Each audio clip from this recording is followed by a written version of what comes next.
Hi guys, welcome to cricket Venkatesh. గత కొద్ది రోజుల్లో మన ఐపీఎల్ మ్యాచెస్ చూస్తున్నప్పుడు మనకి రెగ్యులర్గా కనిపిస్తున్న దృశ్యం ఏంటంటే అంపైర్ ఒక చిన్న పరికరం పట్టుకొని బ్యాట్స్మెన్ బ్యాట్స్ చెక్ చేస్తున్నారు. అంటే దాని సైజ్ చెక్ చేస్తున్నారు. ఇది ఎందుకు జరుగుతుంది? సడన్గా ఎందుకు ఇలాంటి రూల్ వచ్చింది? దాని గురించి మనకి ముందు ప్రయర్ ఇన్ఫర్మేషన్ ఏం లేదు. బీసీసీఐ కొన్ని అలా రహస్యంగా చేస్తారు.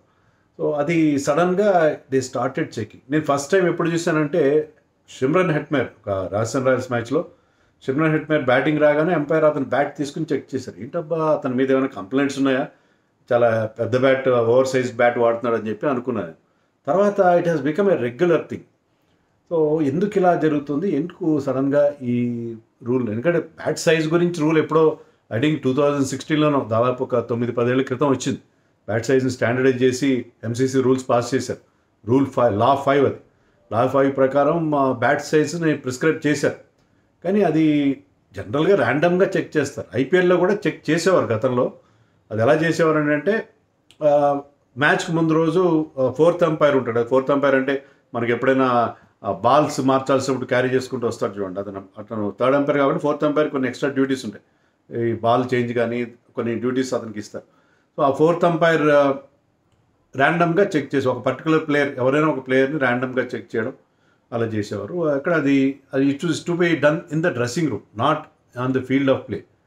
కానీ ఈసారి ఐపీఎల్ గవర్నింగ్ కౌన్సిల్ వాళ్ళు ఏమనుకున్నారంటే సడన్గా ఈ ఎక్కువ స్కోర్లు వస్తున్నాయి, బ్యాట్లు ఓవర్ సైజ్డ్ బ్యాట్స్ వాడుతున్నట్టుగా ఉన్నారు. వాడినట్టు వాళ్ళకి ఏమైనా మనకి చెప్పరు కదా, వాళ్ళకి కొన్ని ఇండికేషన్స్ వచ్చి ఉంటాయి. కొన్ని ఫ్రాంచైజీలు కొంతమంది కంప్లైంట్ చేస్తుంటారు, పలాని టీమ్స్ వాళ్ళు కొన్ని పెద్ద సైజ్ బ్యాట్లు వాడుతున్నారు అని చెప్పి. So what ever has happened మనకి, ఎందుకంటే ఫ్రాంచైజీలని ప్రొటెక్ట్ చేయడంలో బీసీసీఐ చాలా జాగ్రత్తగా ప్రొటెక్ట్ చేస్తుంది, ఎవరిని బదనాం చేసే ప్రయత్నం చేయరు.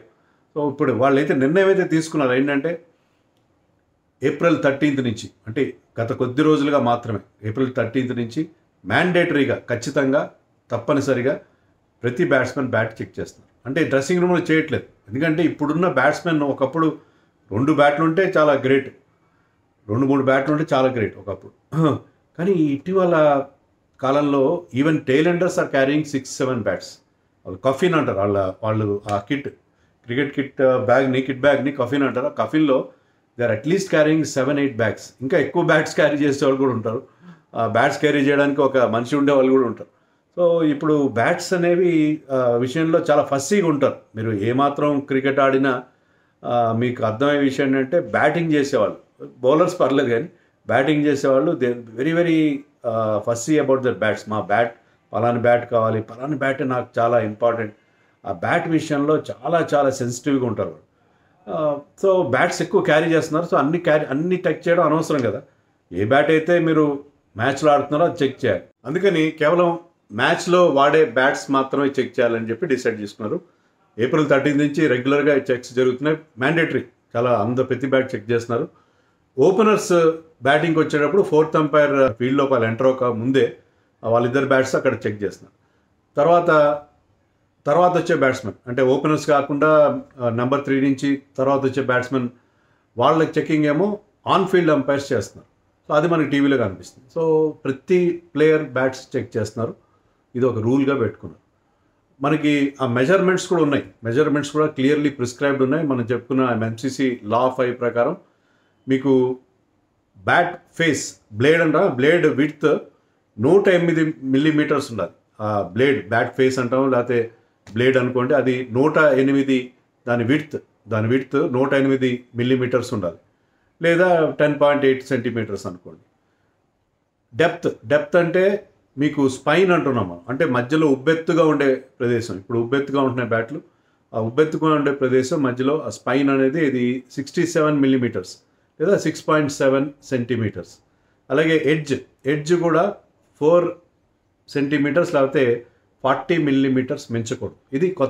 ఇది ఈ సైజ్ ప్రకారం దాన్ని వాళ్ళు చెక్ చేస్తున్నారు. ఎలా చెక్ చేస్తున్నారు? వాళ్ళ దగ్గర ఒక ఇన్స్ట్రుమెంట్ ఉంది, అది గేజ్ అంటారు. ఆ గేజ్ని ఏంటంటే దాని లోపలికి పంపిస్తారు. ఆ గేజ్లో అంటే ఆ దాంట్లో అది ఇమిడితే బ్యాట్ కనుక దాని నుంచి పాస్ అవుతే అది ఆ బ్యాట్ సైజుకి తగినట్టుగా ఉన్నట్టు లెక్క. అలా కాకుండా కొంచెం ఎక్స్ట్రా ఉంటే అది ఆ బ్యాట్ని రిజెక్ట్ చేస్తారు. ఇంతవరకు ఇద్దరి విషయంలో అది జరిగింది. ఇప్పటివరకు మనం ఈ చెకింగ్ స్టార్ట్ అయిన దగ్గర నుంచి ఓపెనర్గా వచ్చిన సునీల్ నారాయణ్ బ్యాట్ ఒకటి రిజెక్ట్ అయింది. తర్వాత Heinrich Nokia of all the people, Heinrich Nokia overseas bat వాడి పెద్ద 6లు 4లు కొట్టే టైప్ కాదు, టైలెండర్. బట్ అతని బ్యాట్ కూడా చెక్ చేస్తే అది కూడా ఓవర్ సైజ్ అయింది. సో ఇద్దరు బ్యాట్స్మెన్ బ్యాట్స్ ఇంతవరకు రిజెక్ట్ అయినాయి. రియాన్ పరాగ్ బ్యాట్ విషయంలో కూడా రాజస్థాన్ రాయల్స్ మ్యాచ్లో అంపైర్ కొద్దిగా స్ట్రగుల్ అయ్యాడు, కానీ బహుశా స్టిక్కర్ ఏదో అడ్డం వచ్చినట్టుగా ఉంది, దాన్ని తర్వాత అది ఆ బ్యాట్ పాస్ అయింది. సో ఇద్దరు మాత్రమే పాస్ అయ్యారు. తర్వాత మనకు వస్తున్న న్యూస్ ఏంటంటే ఈ గేజ్లు టీమ్స్ కూడా ఇచ్చారు, మీరు ముందే చెక్ చేసుకోండి అని ఇచ్చారు. ఒక టైలెండర్ ఎవరో ఫారిన్ ప్లేయర్ అనుకుంటా, అతనికి అన్ని బ్యాట్స్ ఫెయిల్ అయినాయంట. మరి టైలెండర్ కాబట్టి వేరే బ్యాట్స్తో అడ్జస్ట్ చేసుకుని ఉంటాడు. సో ఇది ప్లేయర్సే వాళ్ళు ముందుగా చూసుకునే అవకాశం మనకి కనిపిస్తుంది. ఫారిన్ ప్లేయర్స్ ముఖ్యంగా వాళ్ళకి బ్యాట్లు వాళ్ళు వేరే అవుట్ సైడ్ మ్యానుఫ్యాక్చరర్ ఉంటే కొన్నిసార్లు ఇబ్బంది అయ్యే పరిస్థితి ఉంది. కానీ చాలా వరకు ముఖ్యంగా బ్యాట్స్మెన్ విషయానికి వస్తే ఇది జరగదు, ఎందుకంటే వాళ్ళు ఆ సైజ్ ప్రకారమే వాడతారు. మనకి రీసెంట్గా ఎస్ఆర్హెచ్ మ్యాచ్ జరిగినప్పుడు ప్రెస్ మీట్కి డేనియల్ వెటోరీ ఎస్ఆర్హెచ్ కోచ్ వచ్చాడు. అతన్ని బ్యాట్ చెక్ గురించి అడిగితే మా టైంలో చెక్ చేస్తుంటే బాగుండేదని అన్నాడు. బహుశా అప్పట్లో హెవీ బ్యాట్స్ యూజ్ చేసి ఓవర్ సైజ్ బ్యాట్స్ యూజ్ చేసి కొంతమంది బ్యాట్స్మెన్ బెనిఫిట్ పొందారని అతను ఏదో జోక్ చేసినట్టుగా ఉన్నాడు. మనకి యాక్చువల్గా ఇప్పుడు మీరు మా జనరేషన్ వాళ్ళు ఆడినప్పుడు కానీ రీసెంట్ వరకు కూడా బ్యాట్స్ షేప్స్ చాలా చేంజ్ అయిపోయినాయి. మీకు ఒక ఫేమస్ విజువల్ ఒక ఫోటో మీరు చూస్తుంటారు. Barry Richardson 1970s south Africa ఆడిన గ్రేట్ బ్యాట్స్మెన్. తను వాడిన బ్యాట్, తను 70s వాడిన బ్యాట్, ఇప్పుడు డేవిడ్ వార్నర్ వాడుతున్న బ్యాట్ రెండు చేతిలో పట్టుకుని ఒక ఫోటో, అది మీకు చూపిస్తాను. ఆ ఫోటో చాలా వైరల్ అయింది. సో ఎంత తేడా వచ్చింది బ్యాట్, ముఖ్యంగా ఆ స్పైన్ అంటున్నాం మనం, ఆ మధ్యలో ఉబ్బెత్తుగా ఉండే ప్లేస్, అది గతంలో అలా ఉండేది కాదు, ఫ్లాట్గానే ఉండేది బ్యాట్. ఇప్పుడు ఏంటంటే దాన్ని ఉబ్బెత్తుగా చేయడం వల్ల అడ్వాంటేజ్ ఏమవుతుందంటే మీకు స్వీట్ స్పాట్ అంటారు, అంటే ఎక్కడైతే మీకు టైమింగ్ అంటాం కదా, బ్యాట్ని ఇలా టచ్ చేయగానే వెళ్ళిపోయి ఆ స్వీట్ స్పాట్కి తగిలితే ఆ బాల్ పరిగెత్తుంది, మీరు గట్టి కొట్టాల్సిన పని లేదు, ఆ స్వీట్ స్పాట్ పెరుగుతుంది దానివల్ల. రెండోది ఏంటంటే పవర్ కూడా జనరేట్ చేయడానికి వీలవుతుంది.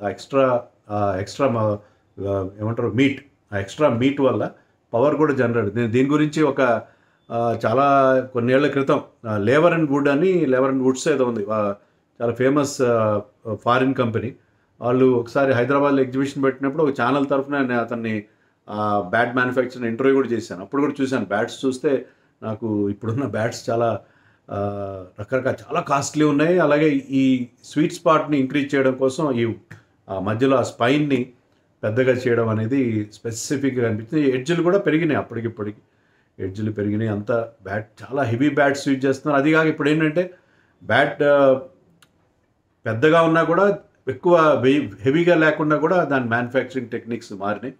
బట్ వాట్ ఎవర్, బ్యాట్స్మెన్కి చాలా అడ్వాంటేజ్ అవుతున్నాయి.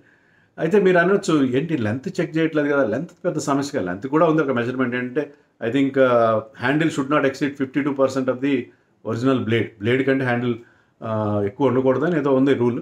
కానీ లెంత్ పెద్ద ఇబ్బంది కాదు, ఎందుకంటే యాక్చువల్లీ లెంత్ తక్కువ ఉంటే బెనిఫిట్. మనం ఎర్లీ ఐపీఎల్లో మనం చూసి 2010లోనే ఎప్పుడో మాంగూస్ బ్యాట్ అని ఒకటి వచ్చేది, దాన్ని మాథ్యూ హెడెన్ లాంటి వాళ్ళు వాడారు. ముఖ్యంగా చివరిలో పవర్ హీటింగ్ కోసం వాడేవారు. హ్యాండిల్ లాంగ్ ఉండేది, మీకు బ్లేడ్ సైజ్ చిన్నగా ఉండేది. సో అలాంటి బ్యాట్స్ కూడా వాడేవారు.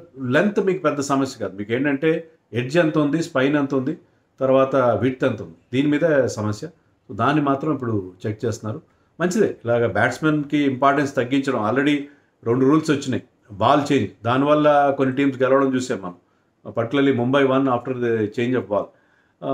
అలాగే మనం మరొకటి చూసాం ఏంటంటే ఈ సెలైవా యూజ్ చేయడం వల్ల bowlers are getting reverse swing. మొన్న స్టార్క్